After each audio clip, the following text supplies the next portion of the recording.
जय हिंद दोस्तों, आप सभी का स्वागत है एक बार फिर से सरकारी एग्ज़ाम फाइटर यूट्यूब चैनल में। तो दोस्तों, अगर आप लोग किसी भी गवर्नमेंट एग्ज़ाम की तैयारी कर रहे हैं, खासकर एसएससी, तो आज हम आपके लिए लेकर के आए हैं लूसेंट सीरीज। इसके पहले वाले वीडियोस भी अगर आपने नहीं देखे तो वो भी जा कर के देख लीजिएगा। लूसेंट सीरीज़ में हम डेली 50 क्वेश्चंस करते हैं, जो कि आपके एग्ज़ाम के लिए बहुत ज़्यादा महत्वपूर्ण क्वेश्चन है, वो आपको यहाँ देख के पता चल जाएगा। ठीक है, तो आपको अगर कोई लाभ चाहिए तो वीडियो को अंत तक देखिएगा, जिससे आपको कुछ बेनिफिट मिल सके। ठीक है, तो आज का जो पहला क्वेश्चन है इसको स्टार्ट करते हैं। यहाँ पे आपको टोटल 50 क्वेश्चंस कराए जाएंगे, जो कि आपके एग्ज़ाम के पॉइंट ऑफ व्यू से अति महत्वपूर्ण क्वेश्चन रहने वाले हैं।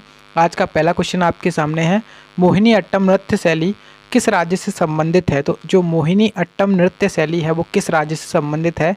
राइट आंसर इसका क्या हो जाएगा? केरल इसका एकदम करेक्ट आंसर हो जाएगा। जो केरल है इस राज्य से संबंधित क्या है? मोहिनी अट्टम। ठीक है, कथकली कहाँ की है? तो कथकली जो है ना, कथकली ये भी कहाँ की है? ये भी केरल की है। तो इसको भी आप लोग नोट कर सकते हैं।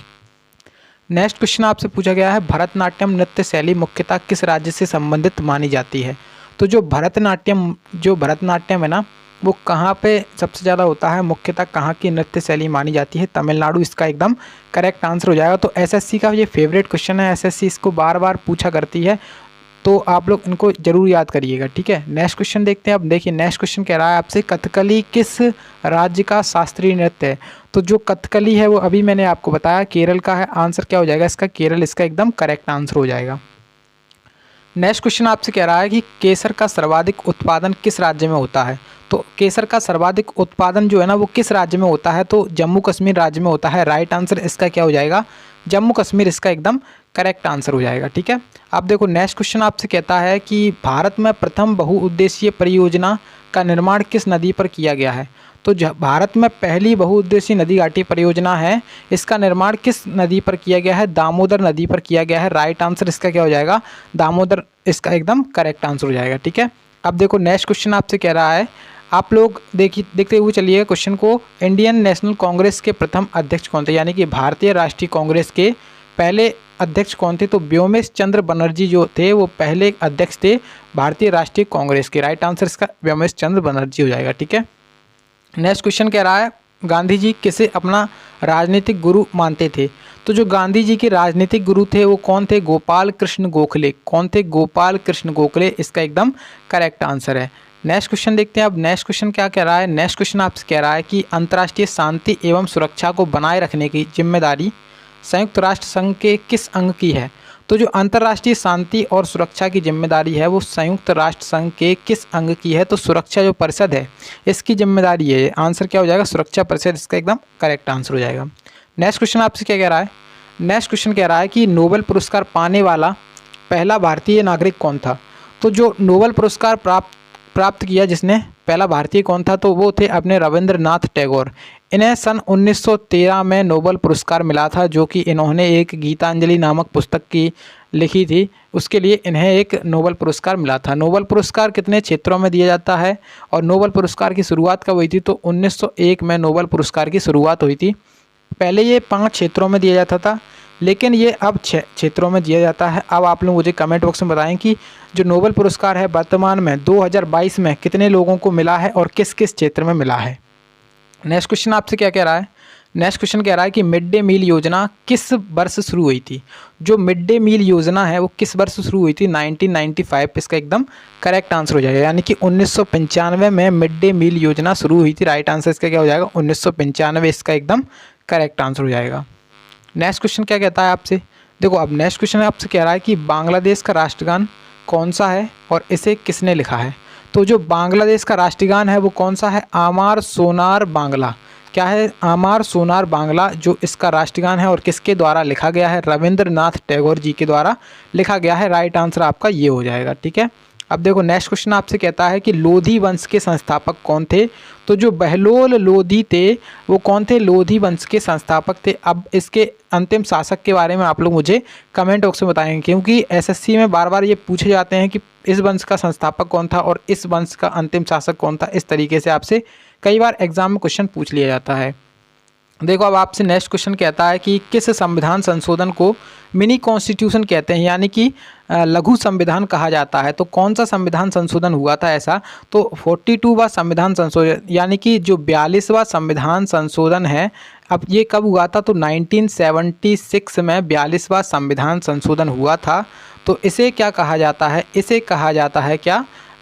Mini constitution. और इसके तहत ही क्या जोड़ा गया था? संविधान की जो प्रस्तावना थी उसमें 3 वर्ड को जोड़ा गया था। तो वो 3 शब्द कौन कौन से थे? एक तो अपना कौन सा था? अखंडता, ठीक है, ये एक अखंडता था, ठीक है। तो ये 3 शब्द जोड़े गए थे। आप लोग मुझे 2 और बताएंगे कमेंट बॉक्स में, ठीक है। अखंडता हो गया एक और 2 और हैं, आप लोग मुझे कमेंट बॉक्स में बताइएगा, ठीक है।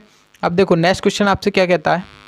नेक्स्ट क्वेश्चन आपसे कह रहा है कि गोताखोर पानी के अंदर सांस लेने के लिए कौन कौन सी गैसों का मिश्रण ले जाते हैं? तो जो गोताखोर होते हैं वो पानी के अंदर सांस लेने के लिए कौन कौन सी गैसों का मिश्रण ले जाते हैं? तो ऑक्सीजन और हीलियम जो गैस होती है, इन गैसों का मिश्रण को ले जाते हैं गोताखोर पानी के अंदर, ठीक है। नेक्स्ट क्वेश्चन देखते हैं। अभी नेक्स्ट आपसे क्वेश्चन कहता है होम्योपैथी के संस्थापक कौन थे? तो जो होम्योपैथी है इसके संस्थापक कौन है? होम्योपैथी के संस्थापक हैं हनीमैन। क्या आंसर हो जाएगा इसका? हनीमैन इसका एकदम करेक्ट आंसर हो जाएगा। क्या आंसर हो जाएगा इसका? हनीमैन इसका एकदम करेक्ट आंसर हो जाएगा, ठीक है। अब देखो आपसे नेक्स्ट क्वेश्चन क्या कह रहा है। नेक्स्ट क्वेश्चन आपसे कह रहा है कि फलों को पकाने में कौन सी गैस उपयोग में लाई जाती है? तो फलों को पकाने में कौन सी गैस उपयोग में लाई जाती है? एथिलीन। क्या लाई जाती है? एथिलीन। यहाँ पे जो है ना इसका एकदम करेक्ट आंसर हो जाएगा। फलों को पकाने में एथिलीन गैस उपयोग में लाई जाती है। नेक्स्ट क्वेश्चन आपसे क्या कह रहा है? देखो अब नेक्स्ट क्वेश्चन कह रहा है कि भारतीय राष्ट्रीय कैलेंडर का पहला माह कौन सा है? तो जो भारतीय राष्ट्रीय कैलेंडर है इसका पहला महीना कौन सा है? इसका पहला माह कौन सा है? तो चैत्र जो होता है इसका पहला महीना होता है। राइट आंसर इसका क्या हो जाएगा? चैत्र इसका एकदम ठीक आंसर हो जाएगा। अब देखो आपसे नेक्स्ट क्वेश्चन क्या कह रहा है। नेक्स्ट क्वेश्चन कह रहा है कि पंडित हरिप्रसाद चौरसिया का कौन सा वाद्य यंत्र बजाते हैं? तो ऐसे क्वेश्चन आपसे एसएससी में पूछे जाते हैं, क्योंकि ये वाद्य यंत्र से जो संबंधित होते हैं उनको ज़रूर पूछता है एग्जामिनर। तो इनका संबंध कौन से वाद्य यंत्र से है, ये कौन सा वाद्य यंत्र बजाते हैं, ऐसे आपसे पूछा जाता है। तो जो पंडित हरिप्रसाद चौरसिया हैं ये कौन सा वाद्य यंत्र बजाते हैं? बांसुरी बजाते हैं। राइट आंसर इसका क्या हो जाएगा? बांसुरी इसका एकदम करेक्ट आंसर हो जाएगा। अब देखो आपसे नेक्स्ट क्वेश्चन कह रहा है कि भारत का प्रधानमंत्री बनने के लिए कम से कम कितनी आयु होनी चाहिए? तो जो भारत का प्राइम मिनिस्टर बना जाता है, पीएम बना जाता है, प्रधानमंत्री बना जाता है, उसके लिए कम से कम आपकी आयु कितनी होनी चाहिए? 25 वर्ष आपकी आयु होनी चाहिए, ठीक है। अगर आपसे पूछा जाता है कि राष्ट्रपति बनने के लिए कितनी आयु होनी चाहिए, तो 35 वर्ष आपकी मिनिमम आयु होनी चाहिए, ठीक है। नेक्स्ट क्वेश्चन क्या कह रहा है आपसे। अब देखो नेक्स्ट क्वेश्चन आपसे कह रहा है कि सांची के स्तूप का निर्माण किसने करवाया था? तो जो सांची का स्तूप है इसका निर्माण किसके द्वारा करवाया गया था? जो सम्राट अशोक थे इनके द्वारा इनका निर्माण करवाया गया था। राइट आंसर इसका क्या हो जाएगा? सम्राट अशोक इसका एकदम करेक्ट आंसर हो जाएगा, ठीक है। अब देखो आपसे नेक्स्ट क्वेश्चन क्या कह रहा है। नेक्स्ट क्वेश्चन कह रहा है कि यक्षगान किस राज्य का लोक नृत्य है? तो जो यक्षगान है वो कहाँ का है? कर्नाटक का है। लोक नृत्य आप लोग याद कर लीजिए, अति महत्वपूर्ण लोक नृत्य हैं और आपसे एग्जामिनर बार बार पूछता है ये लोक नृत्य, ये जो यक्षगान है वो कहाँ का है? कर्नाटक का है, ठीक है। नेक्स्ट क्वेश्चन कह रहा है मैकमोहन रेखा किन 2 देशों के बीच की सीमा रेखा है? तो जो मैकमोहन रेखा है वो किन 2 देशों की सीमा रेखा है? तो ये भारत और चीन की सीमा रेखा को क्या कहा जाता है? मैकमोहन रेखा कहा जाता है। वहीं आपसे अगर पूछ लिया जाए कि भारत और पाकिस्तान की सीमा रेखा को क्या कहते हैं, तो जो भारत और पाकिस्तान की सीमा है उसे कहा जाता है सर रेड क्लिफ रेखा। क्या कहा जाता है? रेड क्लिफ रेखा कहा जाता है भारत और पाकिस्तान की को, ठीक है। अब देखो आपके सामने नेक्स्ट क्वेश्चन है प्याज में खाद्य भाग कौन सा है? तो जो प्याज का खाद्य यानी कि खाने योग्य भाग है वो कौन सा होता है? तना होता है। राइट आंसर इसका क्या हो जाएगा? तना इसका एकदम करेक्ट आंसर है। नेक्स्ट क्वेश्चन क्या कह रहा है। नेक्स्ट क्वेश्चन कह रहा है कि श्रव्य परिसर में ध्वनि तरंगों की आवृत्ति कितनी होती है। तो जो ध्वनि तरंगों की आवृत्ति होती है श्रव्य परिसर में तो वो कितनी होती है? 20 हर्ट्ज से 20,000 हर्ट्ज, यानी कि व्यक्ति 20 हर्ट्ज से 20,000 हर्ट्ज तक की ध्वनि को सुन सकता है। अगर इससे कम की होगी तो नहीं सुन पाएगा और इससे ज़्यादा की होगी तो उसके प्रॉब्लम हो जाएगी, ठीक है। अब देखो आपसे नेक्स्ट क्वेश्चन कह रहा है कि मधुबनी किस राज्य का लोक चित्रकला शैली है। मधुबनी किस राज्य की लोक चित्रकला शैली है? तो जो मधुबनी है वो किस राज्य की लोक चित्रकला शैली है? इसका राइट आंसर इसका क्या हो जाएगा? बिहार इसका एकदम करेक्ट आंसर हो जाएगा। क्या आंसर हो जाएगा इसका? बिहार करेक्ट आंसर हो जाएगा इस प्रश्न का। ठीक है, अब आपसे देखो नेक्स्ट क्वेश्चन क्या कह रहा है। नेक्स्ट क्वेश्चन आपसे कह रहा है कि विश्व का सबसे ऊंचा पर्वत शिखर माउंट एवरेस्ट किस देश में स्थित है? तो जो विश्व का सबसे ऊंचा पर्वत शिखर है माउंट एवरेस्ट वो किस देश में स्थित है? नेपाल में स्थित है। अब इसकी ऊंचाई कितनी है ये आप लोग मुझे कमेंट बॉक्स में बताएंगे। ठीक है, नेक्स्ट क्वेश्चन आपसे क्या कह रहा है। नेक्स्ट क्वेश्चन आपसे कह रहा है कि किस नदी को दक्षिण की गंगा कहा जाता है? तो अति महत्वपूर्ण क्वेश्चन है, आप स्टार लगा लीजिए। किस नदी को दक्षिण की गंगा कहा जाता है? तो जो गोदावरी नदी है इसको क्या कहते हैं? दक्षिण की गंगा कहा जाता है। राइट आंसर आपका क्या हो जाएगा? गोदावरी इसका एकदम करेक्ट आंसर हो जाएगा। अब आपके सामने नेक्स्ट क्वेश्चन है। नेक्स्ट क्वेश्चन कह रहा है कि निर्विरोध चुने जाने वाले एकमात्र राष्ट्रपति कौन थे? यानी कि जिनके विरोध में कोई भी खड़ा नहीं हुआ था, तो वो एकमात्र राष्ट्रपति कौन है?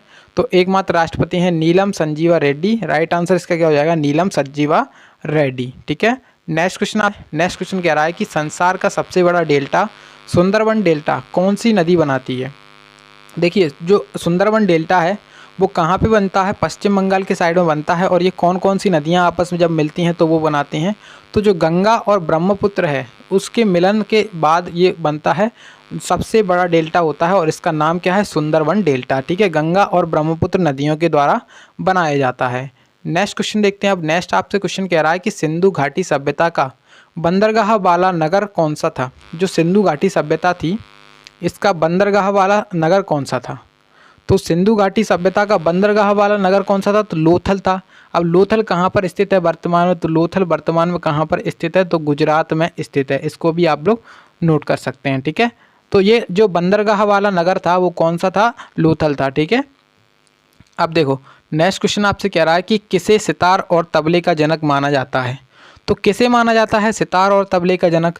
जो अमीर खुसरो हैं, अमीर खुसरो नामक व्यक्ति हैं, इन्हें क्या माना जाता है? सितार और तबले का जनक माना जाता है। अति महत्वपूर्ण क्वेश्चन है, आपसे पूछ सकता है एग्जामिनर कि किसे सितार और तबले का जनक माना जाता है? तो आप लोग आंसर में क्या लगाएंगे?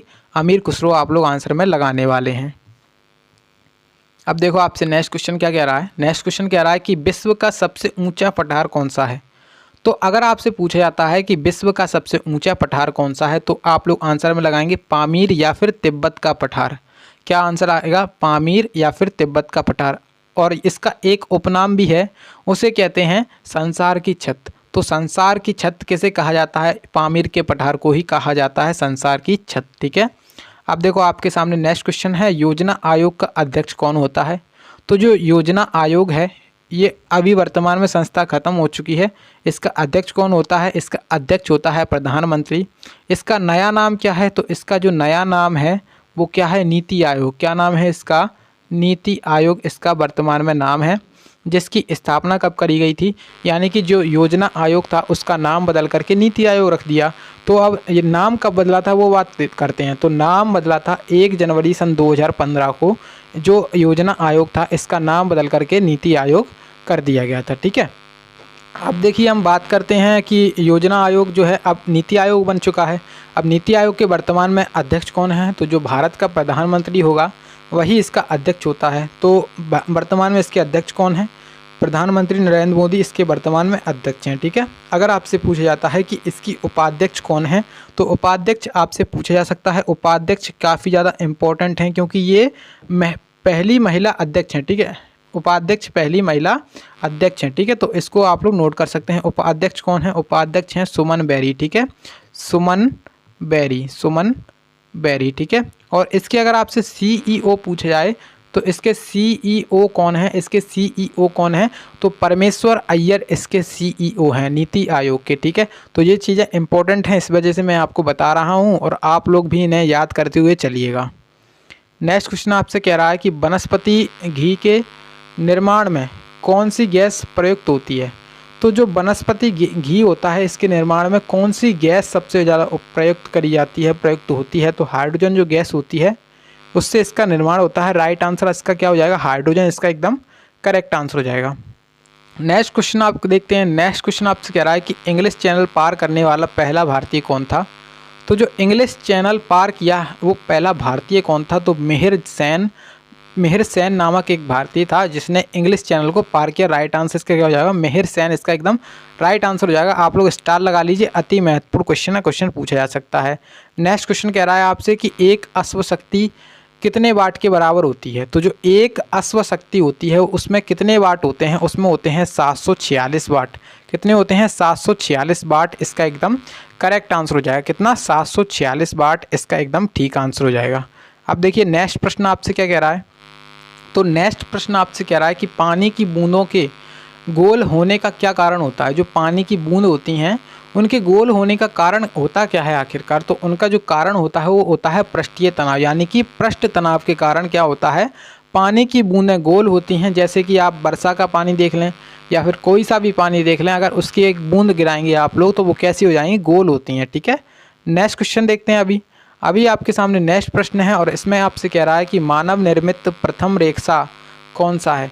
तो जो मानव के द्वारा निर्मित पहला रेशा है वो कौन सा है? तो नायलॉन इसका एकदम करेक्ट आंसर हो जाएगा। ठीक है, अब देखो आपके सामने नेक्स्ट प्रश्न है और नेक्स्ट प्रश्न आपसे कह रहा है कि स्पष्ट प्रतिध्वनि सुनने के लिए श्रोता एवं परावर्तक के बीच की दूरी कितनी होनी चाहिए? तो स्पष्ट ध्वनि सुनने के लिए जो श्रोता होता है और जो बोलने वाला होता है उसके बीच की मिनिमम दूरी कितनी होनी चाहिए? तो यहाँ पे इसका आंसर हो जाएगा 17 मीटर, इसका एकदम करेक्ट आंसर हो जाएगा। ठीक है, अब आपके सामने नेक्स्ट क्वेश्चन है और इसमें कह रहे हैं कि किस माध्यम में प्रकाश की चाल सर्वाधिक होती है? तो ऐसा कौन सा माध्यम है जिसमें प्रकाश जो है ना वो सबसे ज़्यादा स्पीड से चलता है? तो वो हो जाएगा निर्वात। निर्वात क्या होता है? वैक्यूम होता है निर्वात। तो निर्वात में प्रकाश की चाल अत्यधिक होती है। ठीक है, अब देखिए नेक्स्ट क्वेश्चन। नेक्स्ट प्रश्न आपसे कह रहा है कि किस रंग के प्रकाश का प्रकीर्णन सबसे अधिक होता है? तो ऐसा कौन सा रंग है प्रकाश का जिसका प्रकाश का प्रकीर्णन सबसे अधिक होता है? तो बैगनी रंग के प्रकाश का प्रकीर्णन सबसे अधिक होता है। ठीक है, नेक्स्ट क्वेश्चन देखते हैं। अब आपके सामने नेक्स्ट क्वेश्चन है और कह रहा है नेक्स्ट क्वेश्चन, वाहनों की हेडलाइट में किस दर्पण का उपयोग किया जाता है? तो जो वाहनों की हेडलाइट होती हैं, जैसे कि आपने देखा होगा आपकी जो कार है उसमें क्या लगा रहता है? उसमें ग्लासेस लगे रहते हैं। ठीक है, तो आपकी कार जो है ना इसमें क्या लगे रहते हैं? इधर की साइड ग्लासेस लगे रहते हैं जो कि पीछे का आपका जो पीछे सड़क होती है और पीछे वाहन होते हैं उनको देखने के लिए लगाए जाते हैं। ठीक है, तो उसमें कौन से यूज़ करा जाता है दर्पण का? तो उसमें अवतल दर्पण का उपयोग किया जाता है। राइट आंसर आपका अवतल दर्पण, इसका एकदम करेक्ट आंसर हो जाएगा। नेक्स्ट क्वेश्चन कह रहा है आपसे कि प्रकाश के जो आकाश में तारे क्यों टिमटिमाते हैं? आकाश में तारे टिमटिमाते हुए क्यों दिखते हैं? तो प्रकाश के अपवर्तन के कारण जो तारे हैं वो इस वजह से टिमटिमाते हुए दिखते हैं। राइट आंसर क्या हो जाएगा इसका? प्रकाश का अपवर्तन, इसका एकदम ठीक आंसर हो जाएगा। नेक्स्ट क्वेश्चन कह रहा है आपसे प्राथमिक रंग किसे कहा जाता है? जो प्राथमिक रंग होते हैं वो क्या कहलाते हैं? कौन कौन से रंग प्राथमिक रंग कहलाते हैं? तो लाल, हरा और नीला, तीन रंगों को क्या कहा जाता है? प्राथमिक रंग कहा जाता है। ठीक है, अब देखो नेक्स्ट प्रश्न आपसे कह रहा है कि वायुयान के टायरों में कौन सी गैस भरी जाती है? तो जो वायुयान के टायर होते हैं उनमें कौन सी गैस भरी जाती है? हीलियम गैस भरी जाती है। राइट आंसर आपका क्या हो जाएगा? हीलियम आपका एकदम ठीक आंसर हो जाएगा, एकदम करेक्ट आंसर हो जाएगा। अब नेक्स्ट क्वेश्चन आपसे कह रहा है कि टांका धातु या सोल्डर में किस धातु का मिश्रण होता है? तो टांका धातु या सोल्डर में किस धातु का मिश्रण होता है? तो टिन व शीशे का मिश्रण होता है। राइट आंसर आपका टिन व शीशा, इसका एकदम ठीक आंसर हो जाएगा। नेक्स्ट क्वेश्चन देखते हैं। तो नेक्स्ट क्वेश्चन आपसे कह रहा है कि ग्लूकोमा रोग शरीर के किस अंग में संबंधित है? तो जो ग्लूकोमा रोग है वो शरीर के किस अंग से संबंधित है? आँख में होता है ये ग्लूकोमा रोग। तो आप लोग इस पर स्टार लगा लीजिए क्योंकि आपसे क्वेश्चन साइंस की दृष्टि से पूछ सकता है ग्लूकोमा रोग। ठीक है, ग्लूकोमा रोग कहाँ पे होता है? आँख में होता है ग्लूकोमा रोग। ठीक है, नेक्स्ट क्वेश्चन देखते हैं। अब नेक्स्ट आपसे क्वेश्चन कह रहा है कि विश्व की पहली महिला अंतरिक्ष यात्री का नाम क्या है? तो जो विश्व की पहली महिला अंतरिक्ष यात्री हैं उनका नाम है वेलेंटाइना तेरेस्कोवा। वेलेंटाइना तेरेस्कोवा इसका एकदम ठीक आंसर हो जाएगा, एकदम करेक्ट आंसर हो जाएगा। ठीक है, वेलेंटाइना तेरेस्कोवा। नेक्स्ट क्वेश्चन आपसे कह रहा है कि origin of species by natural selection पुस्तक के लेखक कौन है? तो जो origin of species by natural selection पुस्तक के लेखक कौन है? तो चार्ल्स डार्विन, इसका एकदम करेक्ट आंसर हो जाएगा। क्या आंसर हो जाएगा इसका? चार्ल्स डार्विन इसका एकदम करेक्ट आंसर हो जाएगा। अब आपके सामने नेक्स्ट क्वेश्चन है। नेक्स्ट क्वेश्चन आपसे क्या कह रहा है, सिनेबार किस धातु का अयस्क है। तो जो सिनेबार है वो किस धातु का अयस्क है, पारा या मरकरी का अयस्क है। राइट आंसर आपका क्या हो जाएगा, पारा या मरकरी इसका एकदम करेक्ट आंसर हो जाएगा। सिनेबार किस धातु का अयस्क है। तो आपसे अगर पूछा जाता है कि पारा का अयस्क क्या है, पारा का अयस्क बताइए या फिर मरकरी का अयस्क बताइए, तो आप लोग आंसर में लगाएंगे सिनेबार। ठीक है, राइट आंसर आपका सिनेबार होगा अगर। ठीक है, नेक्स्ट क्वेश्चन, कौन सा यंत्र दूध में पानी की मात्रा मापने के लिए प्रयोग किया जाता है। तो दूध में पानी की मात्रा को मापने के लिए कौन सा यंत्र यूज़ करते हैं, तो लैक्टोमीटर यूज़ किया जाता है। राइट आंसर आपका लैक्टोमीटर इसका एकदम करेक्ट आंसर हो जाएगा। अब देखो नेक्स्ट क्वेश्चन आपसे क्या रहा है, हाइड्रोजन बम किस सिद्धांत पर आधारित है। तो जो हाइड्रोजन बम है वो किस सिद्धांत पर आधारित है। तो जो नाभिकीय संलयन होता है इस सिद्धांत पर आधारित है हाइड्रोजन बम। ठीक है, जो अपना नाभिकीय संलयन होता है इस पर क्या आधारित है, हाइड्रोजन बम इसी सिद्धांत पर आधारित है। नेक्स्ट क्वेश्चन, अब नेक्स्ट क्वेश्चन आपसे कह रहा है कि पेलाग्र रोग किस विटामिन की कमी के कारण होता है। तो जो पेलाग्र रोग है वो किस विटामिन की कमी के कारण होता है। तो विटामिन B3 की कमी के कारण क्या होता है, पेलाग्र रोग होता है। राइट आंसर आपका क्या हो जाएगा, विटामिन B3 इसका एकदम करेक्ट आंसर हो जाएगा। ठीक है, तो ये आज हमने टोटल क्वेश्चंस किए हैं 52। तो ये क्वेश्चन अति महत्वपूर्ण क्वेश्चन है जो कि आपके किसी भी एग्ज़ाम में पूछे जा सकते हैं, खासकर आपकी SSC परीक्षा हो गई। ठीक है, तो अगर आपको वीडियो अच्छी लगी है तो लाइक करिएगा और चैनल को सब्सक्राइब कर लीजिएगा, बेल नोटिफिकेशन को ज़रूर से दबा लीजिएगा जिससे आपको सभी आने वाले वीडियोस के नोटिफिकेशन मिलते रहें। और इससे पहले वाले वीडियोस अगर आप लोगों ने नहीं देखे हैं तो उनको भी जा कर के देख लीजिएगा, काफ़ी ज़्यादा महत्वपूर्ण आपके लिए सिद्ध होने वाले हैं वो वीडियोस। ठीक है।